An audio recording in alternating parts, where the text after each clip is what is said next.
my great pleasure to introduce Samir Khuller. He's our speaker today. Samir is currently a professor of computer science at the University of Maryland.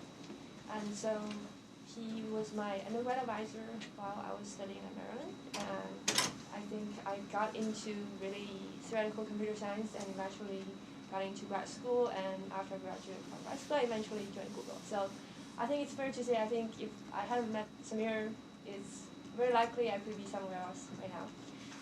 So Samir has a really good both research and teaching record. He's currently, I think, the director for grad programs at Maryland, and he's currently associate chair of the department.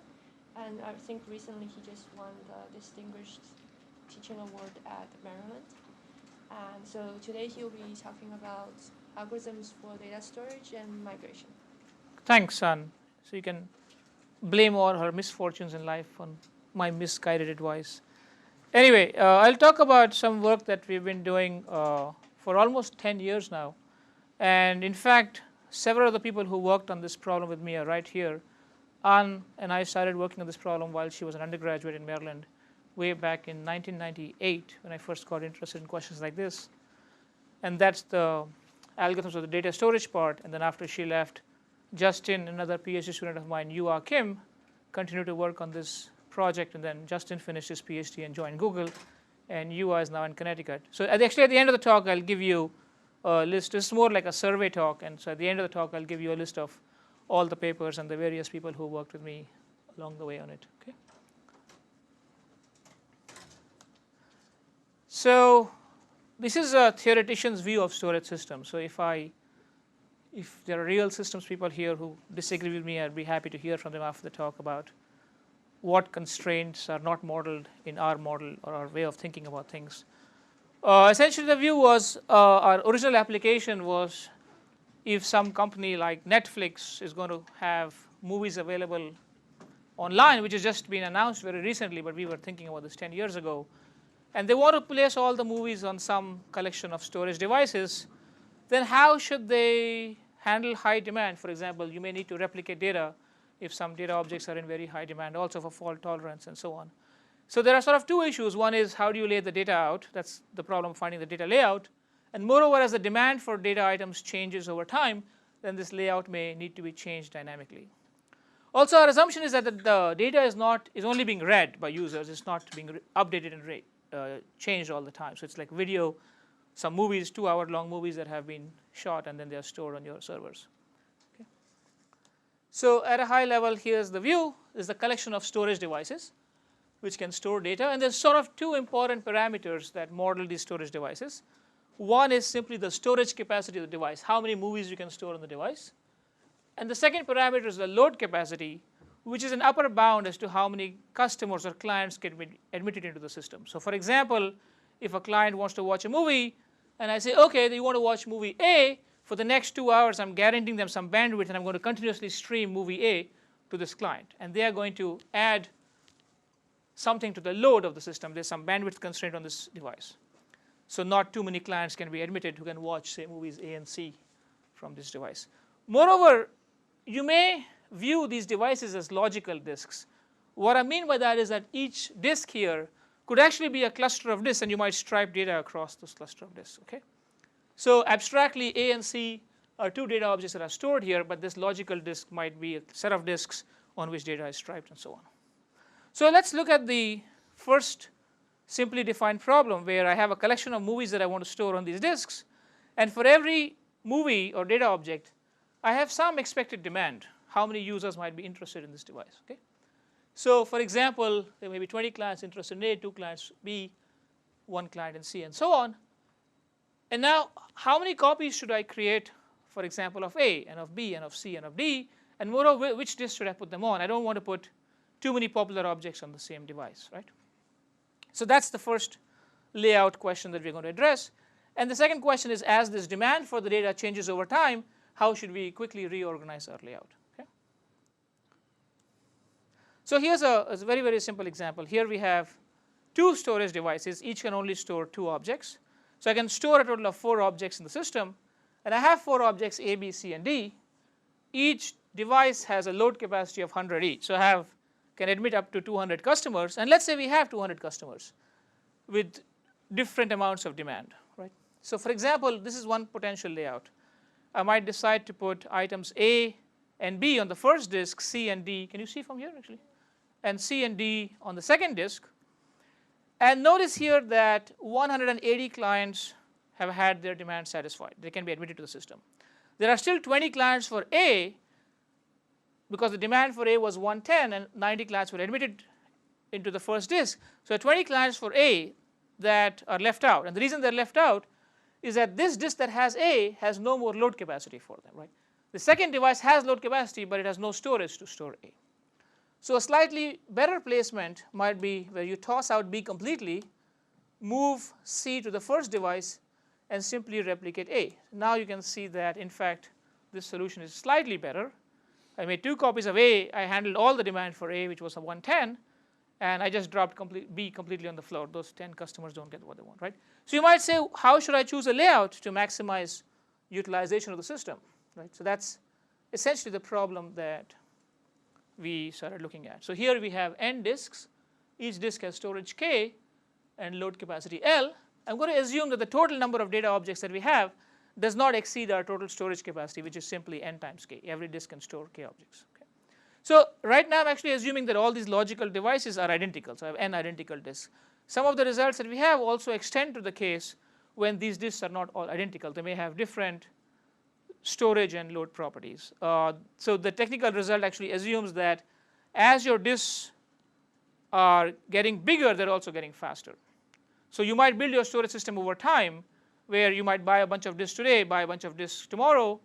The disks that you buy in the future, if they are bigger and faster, then in fact all the results would extend, not otherwise. Okay? So here's a simple situation, right? So the total demand is at most NL, the total number of data objects at most NK. But the problem, as you saw in the previous example, was that because of an imbalance in demand, some of the demand cannot be satisfied, right?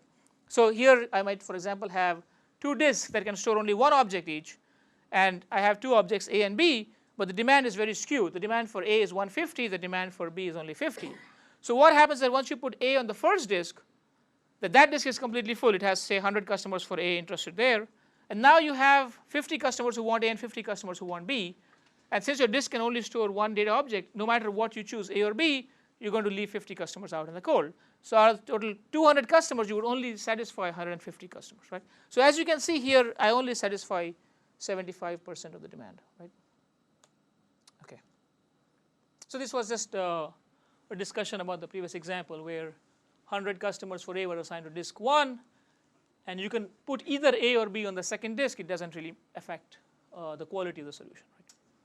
So this is the trivial case when K is 1, and in fact a simple greedy algorithm here actually gives you an optimum solution. But it turns out that the problem becomes NP-hard even the moment you go to K equals 2, and it's in fact NP-hard for any fixed value of K bigger than 1. Okay.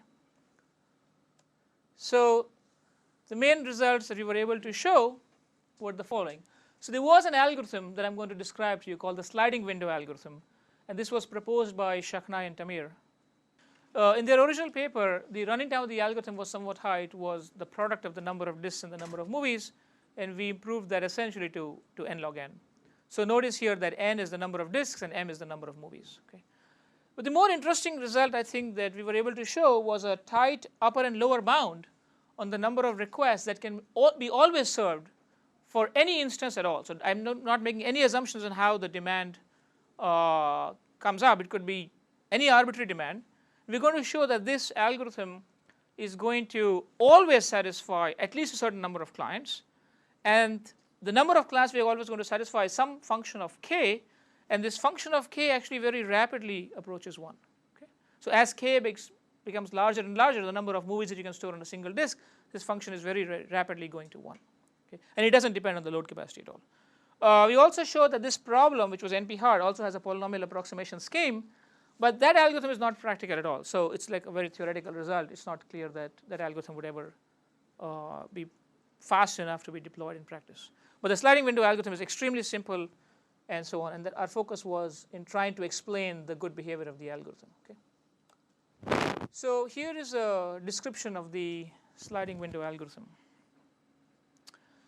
the goal of the algorithm is to maintain, actually I think one slide disappeared in between. There was a slide that referenced Khanna and Tamir's paper, which maybe when they blanked out I skipped it. Anyway, that's fine. We maintain a sorted list of movies in non-decreasing order of number of unserved requests. Okay? So you have a collection of movies with some demand, and I'm going to sort them essentially in increasing order by demand.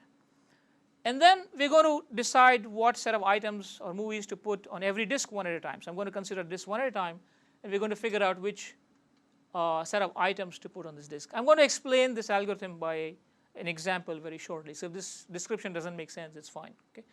The rule of the thumb is the following. I'm trying to decide what to put on a disk. I can put up to k movies on this disk. Our goal is to try to slide this window so that I find the first consecutive set of at most k movies with a sufficiently high demand, namely L. And that would be a good set of movies to put on this disk. Okay? So let's quickly go to an example, see what's going on. So here we have 3 disks. Each disk can store 2 data objects, and its load capacity is 16. And here are our movies. They are color coded. Okay? So you have a bunch of movies, and the numbers tell you what is the demand for each movie. Okay? So there were 6 clients interested in the first movie, 6 clients interested in the second movie, and so on. So let's try to figure out what to put on the first disk. So I look at the first pair of movies. The reason we're looking at a pair of movies is because k is 2. We look at the first pair of movies and see what is the total demand of this pair of movies. It's 12, right, which is less than L. So if I put the pink movie and the yellow movie on the first disk, that's not a very good choice because we wouldn't actually load saturate the disk. So we're going to start sliding this window. This window is going to slide, and the first place where the window is going to stop is the first place there where the sum of the demands of the pair of items is at least as large as L. Okay? So 6 plus 12 is actually 18. So what's going to happen is that we're going to pack the first movie with all 6 customers of that object and 10 out of 12 customers of this object, right? And now what's going to happen is there's still 2 customers interested in that light blue movie, and they are going to be reinserted back into the sorted list. So the new state of the list is going to be the following. So I insert a piece of size 2 back in the sorted list. The 2 movies that got packed have disappeared. And now again, for example, if you restarted the window from the beginning, it would slide all the way and come here, right? Our algorithm is a little bit more careful and doesn't have to restart the window right from the beginning, as Khanna and Tamir described it in their paper. And so the second disk would again pack these 2 movies, and again you would have 2 customers left out for the dark blue movie, and then you would get this sorted list, right? And now there is no consecutive set of k objects which would give you a load saturated disk. So you will just take, say, the last 2 pair of movies, the ones in highest demand, and pack them on the third disk. And then these customers are just left out. Okay? So what happened here? There were a total of 48 customers, and actually 44 of them got assigned to this, and 4 of them got left out. So we did quite well. The number of clients that we could serve was over 90%. Okay? Any questions about the algorithm itself? And then so my first reaction when I saw this algorithm was, this algorithm is way too simple. Maybe we can do better, right? So spent a long time trying to improve an algorithm. Finally came to the realization this is actually a very, very good algorithm. And that's what we're going to show next. So there's some notation that I need to talk about to explain how we analyze this algorithm. The basic idea behind the analysis is the following. We're going to look at the number of disks that have the property that they're load saturated. Namely that the number of clients assigned to the disk is exactly L, the load capacity of the disk. Okay? So here there were 2 load saturated disks. And there's one disk that is in fact not load saturated because only the number of clients assigned to it was strictly less than L. And that disk is called storage saturated. So here NS is 1. And we're also going to measure this ratio C, which is the percentage load on this disk, which is there were 12 customers assigned, the total load capacity was 16. So it's 0.75. Okay? So C, what is C? So there was only one storage saturated disk. In general, we could have a collection of storage saturated disks which have all demand less than L. So C is defined as the load ratio of the disk with the lowest load among that set of disks. Right? So there's a bunch of them, you just take the minimum one. So if L was 100, for example, and there were 2 storage saturated disks with loads 55 and 70, C would simply be 0.55. Okay. So now what did Tamir and Khanna show about this algorithm? What they showed was that essentially if you ran the sliding window algorithm, artificially assuming that every disk has storage capacity k plus 1, then they showed that all the clients in fact get packed. Okay? This is sort of a consequence of their analysis of the algorithm. So they sort of assumed that M wasn't as large as n times k, it was somewhat smaller, and with that assumption they showed that all the clients got packed. Okay? Now if you run the algorithm assuming that every disk has storage capacity a little bit more than k plus 1, then in fact all the clients get packed, but every disk is artificially holding an extra object that it has no space to store. So for every disk, if you just drop the object with lowest demand, then you'll get a certain performance behavior, which is 1 minus 1 over 1 plus k. Okay? Now if k is 1, notice that that's only 50%. So what it's showing is that at least 50% of the demand can be satisfied. And the function that we derive is in fact not only better, but it's actually tight. And I'll explain what tight means in a few minutes.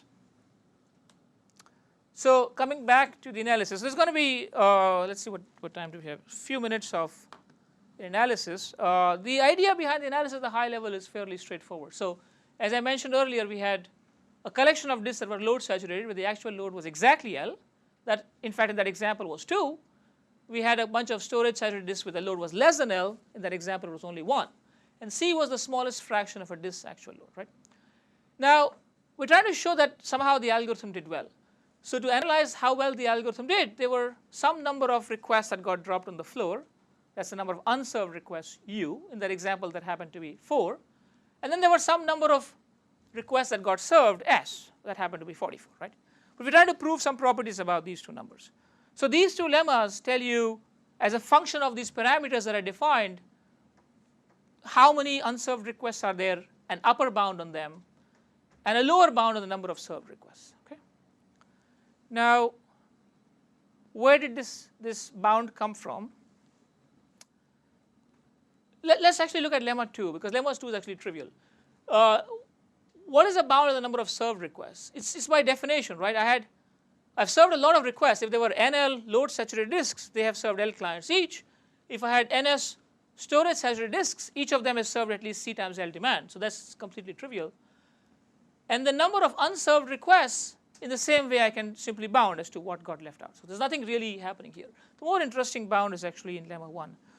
In lemma 1, it's really a product of two terms. We have a collection of load saturated disks, collection of storage saturated disks.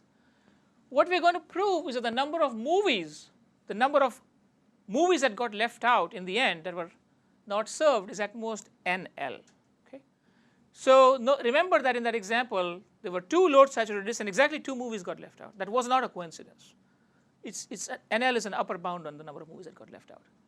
Moreover, how many clients for each of those movies got left out? That bound is something like CL over K. Okay? Why is that? If you think about these disks, each of these disks is satisfying at least CL amount of demand. Each of these disks by definition has exactly K movies on it. So the average demand for any movie here is CL over K. Whatever we left out, they were less popular movies than what we stored, right? That's the property about the algorithm. So the second property is actually very easy. The first property is not totally obvious as to why there's a relationship between the number of movies left out and NL. So that involves a claim, namely that the load saturated disks also have exactly K movies on them. Okay? So remember here we had load saturated disks and storage saturated disks. These of them all had exactly K movies on them. Okay? Now our observation is that the load saturated disks also have exactly K movies on it. Now it's possible that they don't, but in that case in fact what we can prove is that all of the requests were served. There was nothing left out at all. So we in fact did very, very well. We satisfied 100% of the demand. So if even one load saturated disk has less than K movies on it, then we have in fact satisfied all the demand. Okay? So that just takes a little bit of thinking about the algorithm. The intuition is the following. The intuition is that I actually lied to you about the algorithm a little bit. I said that we have these windows of size K that are sliding, right? The truth is that the window starts out with size 1 and not size K. Okay? So we sort of grow the window in the beginning and then we begin to slide it when it hits size K.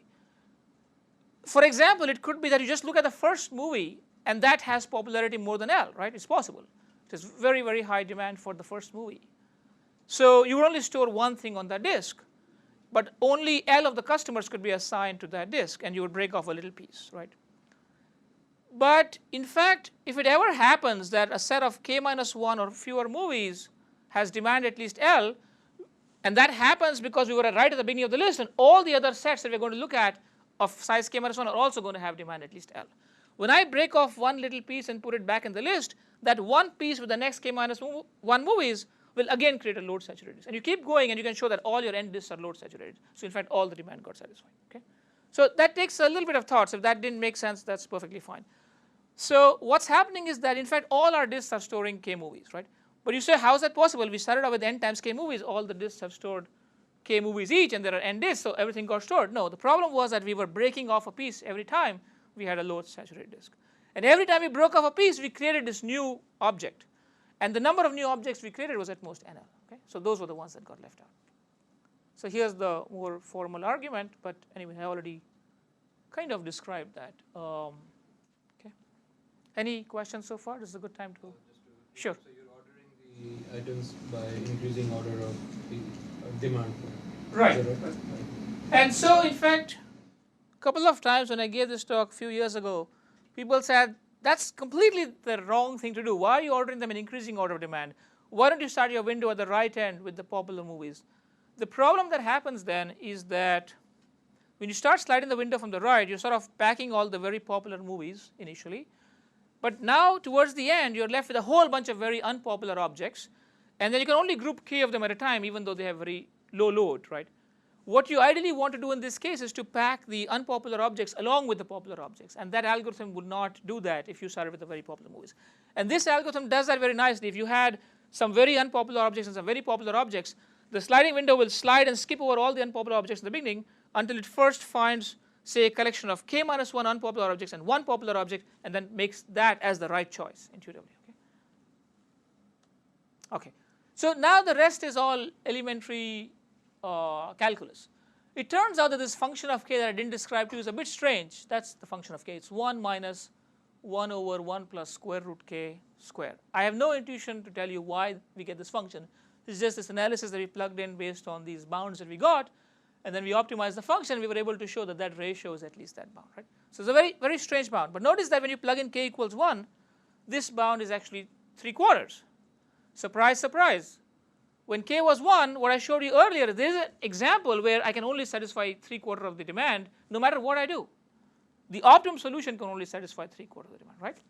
So we've done quite well when k is 1, right? If you, let's say, plug in k equals 4, then you're doing even better because you get 1 plus 2, and that's 3. 3 square is 9. So what it says is I've only dropped 1/9 of the demand on the floor, right? Now the interesting thing is that we can show that this bound is tight. So namely, there are input instances for which, so this is a more complex generalization of the k equals 1 example, but there are input instances for which even the optimum solution cannot do better than this bound. Okay? So in those instances, in fact, sliding window has given you the best possible layout. But the problem is still NP-hard. There might be other instances in which the optimum solution is a little bit better, but the sliding window is unable to find it. Okay, so then this is sort of how the algorithm does in practice. So what we've plotted here is actually wastage as k increases. So the topmost curve tells you the bound that you get when you plug in the consequence of the Shakhnai-Tamir result. That's the wastage is something like 1 over 1 plus k. So the wastage is very high when k is small, and then progressively that's also approaching 0.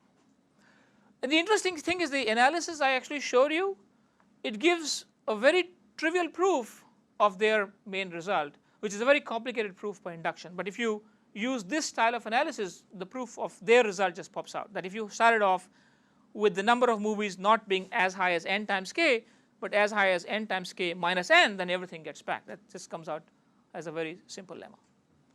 This is the function that we got that I plotted, the wastage 1 over 1 plus square root k square, and this function starts off at 25% wastage when k is 1 and then very rapidly approaches 0. And this is how the algorithm does in practice on a lot of test examples where the wastage is in fact very, very small. Okay.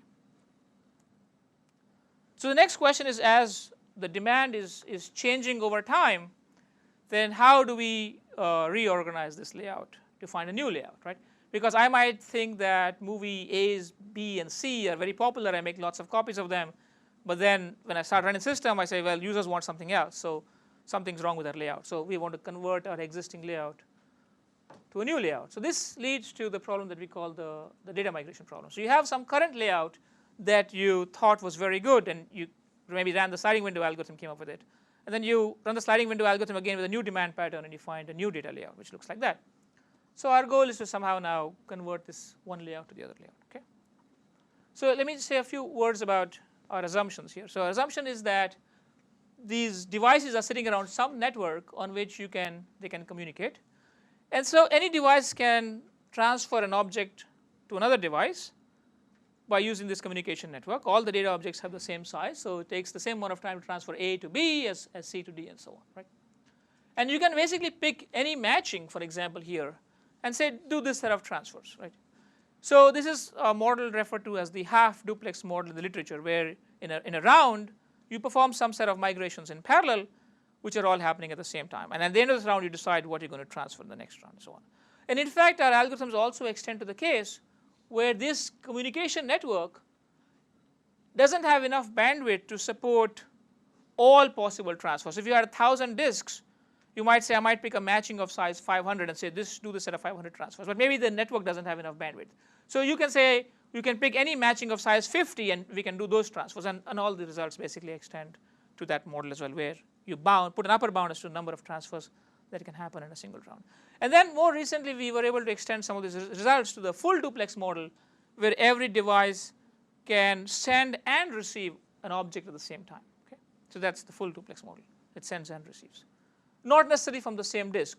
So you might be receiving something from one disk and be sending something to another disk in the same round. So that's the full duplex model. Okay. So this problem of data migration was looked at in a slightly different setting by a group at University of Washington. Jason Hartline was one of the authors of the paper, and Anna Carlin and some of her students, and a group at HP Labs worked on this. Wilkes, I think, is the name of the person. So the main problem that they looked at was you're given a collection of storage devices modeled by vertices in a graph, and you're given some set of transfers that you want to perform. So every transfer says, I want to move object A from this disk to this disk. That's a directed edge. And what they showed is that, for example, if you want to minimize the number of rounds it takes to transfer the disk, what you have to really do is to find an edge coloring of this multigraph, because each color class simply represents a matching, right? And those set of transfers can be done in parallel.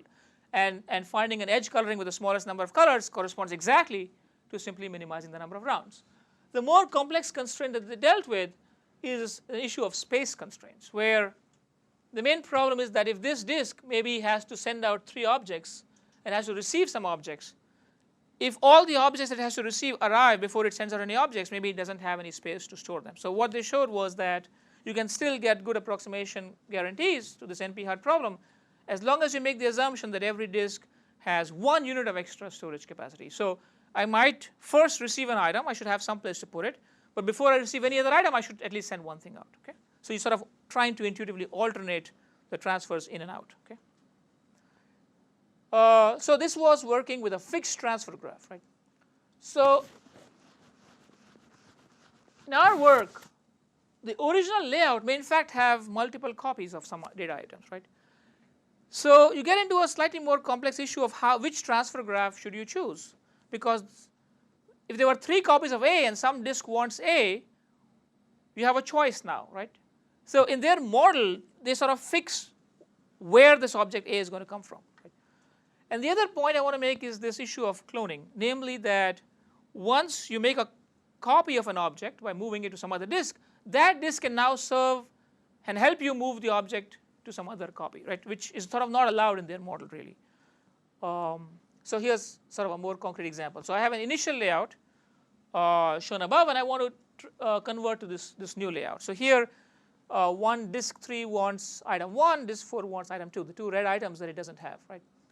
So here's a possibility. You say, well, disk 1 has both 1 and 2, and maybe it should be responsible for sending items 1 and 2 to disk 3 and 4. But that's going to take you at least 2 rounds, because disk 1 can send something to one person in 1 round only. So it's going to take a second round to transfer the second item. But what you could alternatively do is that, say, I'm going to use disk 1 to send item 1, but notice that I also have a copy of item 2 in a different disk, and I can use that. So choosing a different transfer graph might in fact be a better choice. The other issue, like I mentioned earlier, was cloning. If some objects become very popular and you want to make lots of copies, in their model you will be forced to create a transfer graph of this type, and this is going to take a very long time to schedule. So here you can just build a tree and propagate the items very, very quickly. Okay. So I know we have to clear out of this room before noon, so in the remaining 20 minutes I'm going to try to give you some explanation both about our formulation of the problem and some intuition about how this set of algorithms work, and then I'm going to talk a little bit about how these algorithms do in practice. So in our formulation, we don't really work with the transfer graph at all. We have some initial layout and some target layout. And so I'm going to say for every item I, there is some set of source disks that contain item I, right? So for example, if you look at item 1, the second disk, the third disk, and the fourth disk all have item 1.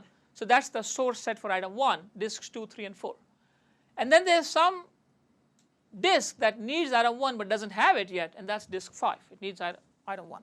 So the target set for item 1 is just a singleton object, namely disk 5. So for every item I have a set of source disks that have item I, a set of target disks that need item I but they don't have it, and somehow we want to propagate these items very quickly to minimize the transfer time or minimize the number of rounds. Are you allowed to go through disks which do not need this item? Maybe that kind of. Yes. So we sort of look at both cases. So one observation is that, so the first algorithm, the one I'm going to describe to you, in fact does not do that. So the total number of transfers you do is exactly optimum. So I will only send you an item if you wanted it, and still we can give a bound on the number of rounds, right?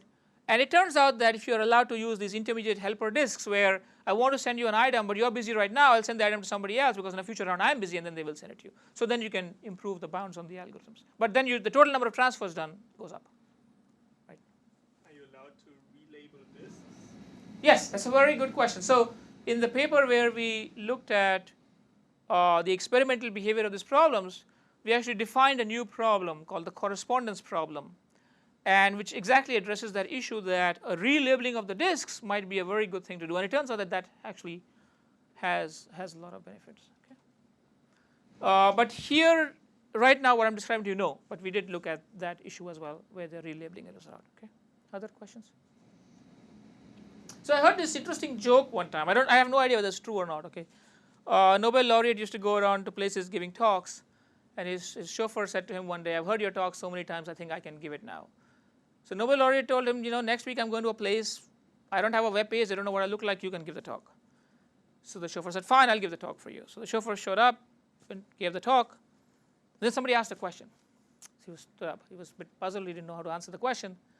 So he said, this question is so easy that even my chauffeur sitting in the audience can answer the question. So I feel the same way like the chauffeur. If you have questions, there are two experts right in the room, Justin and Ann, and so you can point to them to answer questions. So they can step in and answer questions anytime they want. Okay? Okay. So like I mentioned earlier, the problem is NP-hard. And so here's sort of a summary of results. So the first thing that we showed was that there is a constant approximation for the problem, the way I described it, with these arbitrary source sets and target sets. And then we also looked at some special cases where these sets have some nice properties, because it turns out that this problem really with sets Si and Ti is a generalization of a lot of questions that people have looked at before. Namely, you may have heard of the broadcast problem or the gossip problem. These are all generalizations of those gossiping and broadcast and multicast problems, right? So more recently, we were able to improve this 9.5 approximation to something like 6.5, and then the bound for the full duplex model where this can send and receive an item, that's even better. It's like a 4 approximation. Okay. So the 9.5 approximation is a little bit complicated. So what I'm going to do is I'm going to just describe to you a very, very simple case which will explain at least some intuition about how to approach this problem. So we're going to assume in the simple case that in fact every data item has exactly one source item which is distinct, but the target disk can be completely arbitrary. Okay. So this is the special case. So I have arbitrary collection of target disks and a special set of source disks which have an item that they want to propagate. So the sets are SIs are all disjoint and namely singletons. So this is sort of like trying to do a whole collection of multicasts simultaneously, right? Because one multicast is S1 wants to send some stuff to T1, right? But now I'm trying to propagate different items and do all these multicasts at the same time. So what happens in this algorithm is fairly simple. You might have some target sets which are very, very big, TI. So you need somebody to help you send the information very quickly to them. So we're going to choose some helper sets that are called representatives. And these helper sets are restricted to being a subset of the target set, because helper sets should only get some item if they wanted it to begin with in the first place.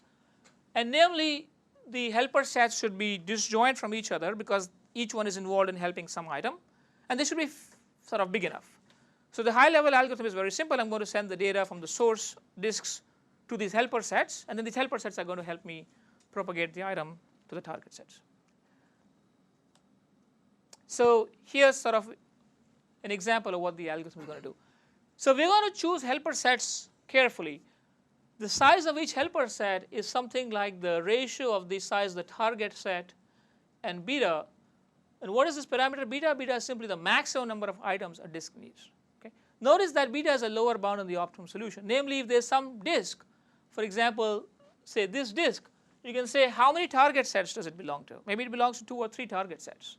If it belongs to 3 target sets, well, it's going to take you at least 3 rounds to send that set of items to that disk. So that is beta. It's a maximum number of items any disk needs. So we're going to choose our helper sets of size roughly Ti over beta, take the floor. And so if some target set had size 6 like this one and beta is 3, I have 2 helper sets, the ones marked in the green. And these helper sets, as you observe, they're all disjoint. So how did we find these helper sets? Well, that turns out to be simply a network flow problem, right? So you have to build a certain flow network where you have a source node and a sink node, a vertex corresponding to every disk, a vertex corresponding to every data item. You put in a certain capacity, that data item needs so many the representatives at Ri should be a certain size, and then we want to find a max flow in this graph. And notice that because these are unit capacities, this disk can only belong to one of the sets. And the flow will tell you how to make the right choices. And essentially, why this parameter beta gets chosen is that we can show that there is a fractional flow here that in fact saturates all the edges that go to the sink. So if you just find any integral flow that does that because all our capacities are integral, then that gives you the answer. Okay? So at the high level, there's simply network flow calculation to find the right representative sets. And then you're left with this problem where you have source sets, but the problem is that the source set itself could be a helper for some other data object, right? So you get some picture like this. You want to somehow move the data very quickly from the source sets to these representative sets. And for that, you're going to need to do a little local broadcast. Like, for example, item 4 gets sent from S4 to all of R4, right? But the number of rounds it takes you is roughly log of the size of the set to do that. But all of this has to happen in parallel for all the different items. And so it's not that difficult to show that this scheduling can be done in time roughly proportional to log of the size of the largest Ri set. Okay? And then after all the helper sets get the item in the first phase, now they can help you propagate the copy of the item, right? But what is the ratio of the size of the helper set to the target set? Well, that's roughly by a factor of beta by the way we chose it. So what we can show is now that you can build a certain transfer graph in which the degree of every node is bounded roughly as a function of beta. And then if you take an edge coloring of this graph, the number of colors you need is roughly proportional to the degree. That's a classical edge coloring result. And then so the edge coloring will now give you the schedule, right? So this sort of a 2-phase algorithm in a sense. You first send the data from the sources to the representative sets, and then from the representative sets you migrate the data to the target sets. Okay? And for the last phase, we use this transfer graph idea, and then that gives you an edge coloring and so on. Okay? So these are just the bounds that you have to use for edge coloring. So Weising's original theorem showed that any simple graph with maximum degree d can in fact be edge colored with d plus 1 colors. And this coloring can be found in polynomial time, and it's in fact NP hard to tell whether or not this d plus 1 can be reduced to d. Okay? So this is almost in a sense the best you can do. But the graphs that we deal with are multigraphs actually, and so the bound that you need is something that depends on the multiplicity of an edge. So the in the simple graph case, this u is just 1. And so we have to bound both the multiplicity and the maximum degree. So the analysis is now a fairly standard analysis of approximation algorithms that shows you. And this bound is not the best possible. So I showed you, the algorithm I showed you has a 4 approximation that with some work can be improved to 3, and then with some more work can be improved to 2.5. Okay. So what about the general case when SIs and TIs are arbitrary? The main problem here is the following. We assumed earlier that the source sets had only size 1, right? You may have larger source sets for some item, right? So I cannot assume anymore that the log of the size of the representative set is a lower bound on the optimum solution anymore, because even though I want to propagate 100 copies, if I only had one source of the item, then I need log 100 rounds, right? But if I had 50 sources, I don't need log of 100 rounds. Right? That's the basic problem that you run into, that all of those lower bounds that we assumed earlier don't apply. So, and then there's some other issues that come up, like for example, if all the data that needs to be quickly replicated is all concentrated in a small set of disks, then again you sort of have a problem because all these source sets overlap significantly. So that's the reason why the algorithm gets a little bit messy. So you need some new network flow things to get some new lower bounds. I'm not going to have time to talk about these in detail.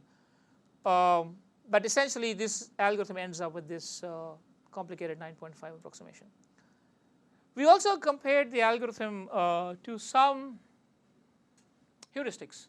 So the most interesting heuristic that I want to mention is a heuristic actually based on matchings. So let's move on a little bit to this heuristic based on matching. So here is a heuristic. We have these sets Si and Ti, and so we can sort of build a graph which puts edges between pairs of disks where this disk has something useful to send to that disk, right? So if I'm in some set Si and I have item I and somebody else wants item I, right? This is an edge which potentially does a useful transfer. So you build a graph of this type with all these useful edges, and in this graph you go ahead and find a maximum matching. You do imagine doing those transfers, but now the structure of the source set changes because some disks have acquired a new item. So you update Si and Ti and repeat this. And again in every round you find a matching. And then we looked at some places where this heuristic may get stuck and then looked at some ways to break ties that might make it do better. So in general you started off with a graph of this type with Si and Ti sets, and then these are sort of interesting transfers, right? I mean any of these edges would help you transfer some item 1, namely from S1 to T1. And so you take the union over all the Si and Ti sets, build a transfer graph, and now find a maximum matching. So this is a set of useful transfers that we can do in one round. After I do these transfers, I simply update the structure of the sets, get a new instance and do this. And this heuristic actually interestingly does very well. So in the experimental setting there were a collection of roughly 60 disks. The initial and target layouts were created by using sliding window algorithm, and then we used different methods for modifying how the demand changed, right? And then we wanted to compute a migration schedule and then see how well it does. So here's sort of roughly the behavior of different algorithms. And as you can see, the heuristic based on this matching based thing, even though its worst case behavior is not very good, in practice it does really well. And here we are comparing the quality of the schedule found as to how many rounds it took compared to the best lower bound that we could show for the problem, right? Because in development of these approximation algorithms, we also come up with certain lower bounding techniques along the way, right? So I can take the best lower bound that we can find on the optimum solution and simply compare the performance of the heuristic to that best lower bound we find. So that was certainly one interesting consequence of developing an approximation algorithm, because it was forced us to think about these lower bounding techniques. Because in general I have no idea what optimum is, right? And the algorithm that I described to you, the 9.5 approximation, a small variant of it is shown here in white. And so as you can see, it's reasonably competitive with the matching algorithm, except for a couple of cases here. Otherwise it's not much worse, okay? So of course the moral of the story is that the heuristics very often outperform approximation algorithms. On specific situations of this type where the useful data is concentrated on a small set of disks, what happens is that then the matching based algorithms begin to do really badly, okay? So our algorithms do really well in those cases, but these matching based algorithms, as the number of items is going up, their behavior is getting worse and worse. So, but those are sort of instances where this phenomenon happens, that the useful data you want to propagate is on a small collection of disks, okay? So the first paper that set us working on this problem was published in SODA 2000. That's the algorithms for data layout, and there was joint work with Liana Golubchik, currently at USC, Sanjeev Khanna at UPenn, Khanna Thurimella at Denver, and on. Okay. And subsequently, I worked with student Srinivas Kashyap, where we looked at the case where all the movies don't have the same size. So there we assume that all the data movies have the same size and every disk had the storage capacity of K. So you can say what happens when these movies have different sizes. So I still have a storage capacity of K, but now some movies are 2-hour movies, some movies are 3-hour movies, 1-hour movies, and so on. So we were able to generalize the sliding window algorithm to work and prove certain bounds. But there are small gaps there in the sense that the functions that come out, like for the unit size case, the bound is completely tight, right? It's matching upper and lower bound. So there's a small gap between the upper and lower bound. So there's potentially some interesting theorem that could be shown there, which is namely with no gap at all, right? But we were also able to show that even this problem, if the number of different sizes of the movies is not too big, like I have movies of 5 sizes or 7 sizes, then in fact that problem also has a polynomial time approximation scheme. Then we looked at some special cases. This was a paper with Justin and Yua, where we looked at this gossiping and broadcasting problem. And the problem that I actually talked to you about was this multi-source multicast. Really, it was a very special case where I have a set of sources and these multicasts have to happen at the same time. Okay, and then the main work on data migration appeared in several papers. So this paper actually had the very complicated 9.5 approximation, and in this paper with an undergraduate student, Svetlana Shargorskaya, who actually implemented some of the algorithms, we looked at the experimental behavior of many of these heuristics, including the question you asked about what happens about the correspondence problem when I can relabel the disks. Okay. And then more recently, with joint work with Azaraksh Malakian, a PhD student of mine who's currently doing her PhD, we were able to improve some of the bounds, both for the half duplex model, and then for the first time we actually looked at the full duplex model where every disk can be the source and target in a round of some item, and that bound is now down to 4. Again, the techniques are a little bit more complicated. Now you can say, well, is this really the right approach? So the answer is somewhat no, unfortunately. So we can ask the following question. So far in our framework, we actually assumed that we started off with an initial layout, and then somehow we ran some algorithm to compute the target layout based on the demand of the data, right? But you can say, maybe I could choose a different target layout, right? There could be potentially several target layouts that are all reasonably good, and some of them may have the property that you could migrate to them quickly, right? So there's also this optimization on space of layouts, and we never really addressed that. So at least the experimental results in that direction seem extremely promising, in the sense that previously when we were running our algorithms, let's say I changed the layout in the demand pattern in some way and then just ran the sliding window algorithm to find a new layout, it might be that it takes 50 rounds of migration to the transformation, right? But at the same time, we could show that there are other layouts that you could get almost as good behavior by just doing 4 rounds of migration, right? So because we never really tried to optimize over space of layouts. But we really don't have a theorem that says if you give me delta rounds of migration, then this is how much I can get close to the best behavior of sliding window algorithm. Because the sliding window algorithm completely ignores your existing layout. It just takes some demand pattern and comes up with a layout, right? So there could be some interesting work done here where you take into account the current layout so that you can migrate to that layout quickly. Okay, so we are almost done in time. 4 a page.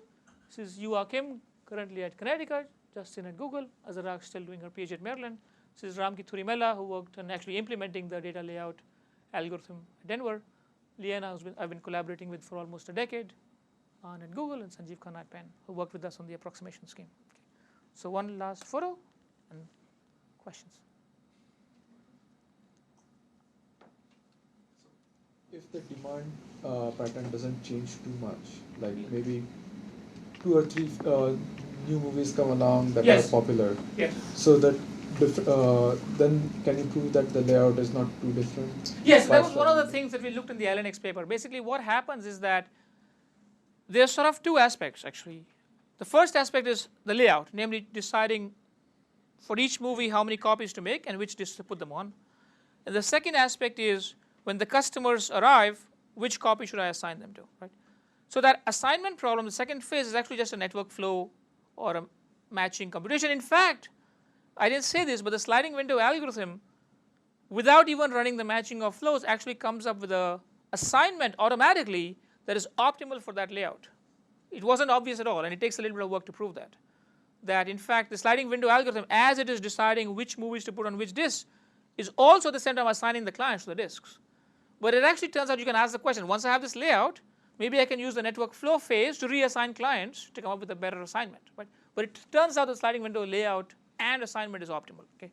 So you don't have to run the floor matching. But if you had an arbitrary layout that you gave me, and then I had a demand pattern, then I would have to run the flow computation. So even without changing the layout, very often by redoing the assignment and moving nothing, you can just do very well. So even though demands change slightly, you just compute the network flow without changing anything, and magically all your clients get transferred. So the re-layout gets triggered only when drastic changes happen. When small changes happen, everything works very nicely actually.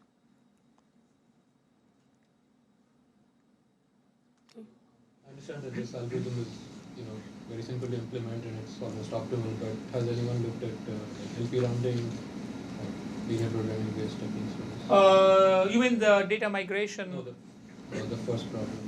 Yes, the first problem. Wan and I thought about LP rounding, and from what I remember, there were actually some pretty bad gap examples there, where at least our formulations had bad gap examples. So there could be other ways of formulating the problem that do well, but we did think about for the first problem, not for the second problem actually. Other questions? Yes. Where was this picture taken? This is Waikiki Beach in Hawaii. When a friend of mine saw this picture, she said, "I've been to Waikiki. It's always packed with people. How did you get a picture?" So I took a lot of pictures, and this is the only one that came out with very few people in it. So, and there were thousands of people on the beach at this time. So it wasn't actually trivial to get this shot because everybody came there to watch the sunset. Yeah. Question? Any work on kind of the OR optimization where you might not do discrete transfers, but instead rate limit one of the transfers to dribble out the back while you're using, proportional bandwidth for several other simultaneous transfers? So we haven't looked at that. So there is some work that two of my PhD students actually did. So Yuva had worked on this problem many years ago, where she kind of looked at the issue of if you fix the transfer graph, and in fact the transfers themselves could take non-uniform times, and you want to move, say, a collection of files in a disk storage system, then you want to minimize things like the sum of completion times and things like that.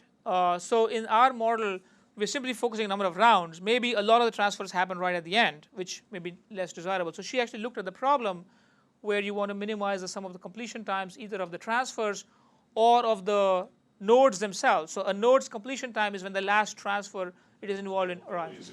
Yes. So she has a paper in SODA 2003, if I remember correctly, where she looked at it and gave an approximation algorithm. But they all work with a fixed transfer graph. It's not in this general model where you have source sets and target sets. And then that work was subsequently improved by developing. So her algorithm was based on LP rounding, and then Rajiv Gandhi and Julian Mestre had a paper a couple of years back where they actually gave a combinatorial algorithm to give the same guarantees as hers. And actually this SODA, which just happened, concluded yesterday, my student Julian presented a paper where he showed how to improve that pound of 3 a little bit more by using a technique called adaptive local ratio, which is actually a little bit more complex. It involves a solution to several linear programs and so on. Yeah. But people have looked at that question. There's one paper that looked at that question. I think David Johnson was one of the authors of the paper. I don't remember all the authors. But they sort of defined this framework like where you're trying to minimize sum of completion times of these nodes and edges, but all with a fixed transfer graph. Right. So there has been some work on that. I don't know if so much about the OR literature though. This is mostly in the computer science literature. Yeah. So I think we have the room by 12. Yes, it's. So let's set the speaker. Okay, thank you.